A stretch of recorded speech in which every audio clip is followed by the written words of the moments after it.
my name is Dr.Savithri. Today I'm going to be talking about the Stye. So the Stye is of two types. It can be either acute or chronic. Now in acute we call it the hordeolum, and further the hordeolum can be divided into internal and external, but I won't be going into too much detail regarding that. And in chronic cases we call it chalazion. So what to do when you first happen to have a Stye? What do you usually do first? So I recommend putting hot fermentation. What's the correct method of doing hot fermentation? So you take a clean cloth and you dip it in lukewarm water and you apply it over your swelling for about say 1 minute or so. And I recommend that you do it 3-4 times in a day for 2 weeks.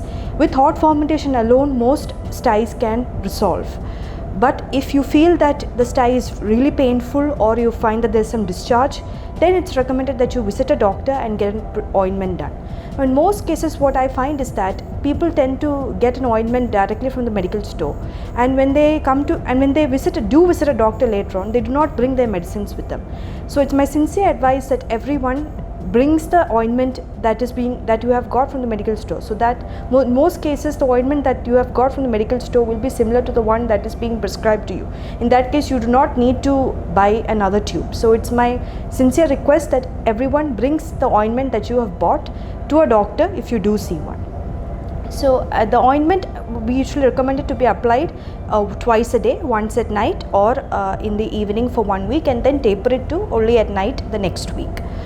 Then with all these conditions, an acute Stye can resolve, but in most cases when it does become hardened, it is called as a chalazion, and in this case you will find that it won't go down with these measures alone, and chalazion is usually painless.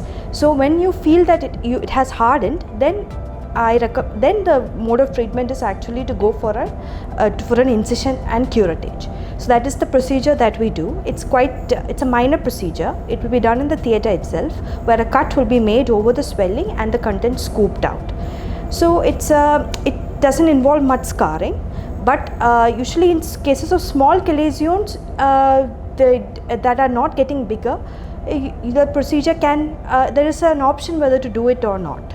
So with the measures that I have said earlier, it is possible that you need not go on to the stage of a chalazion and have the procedure done.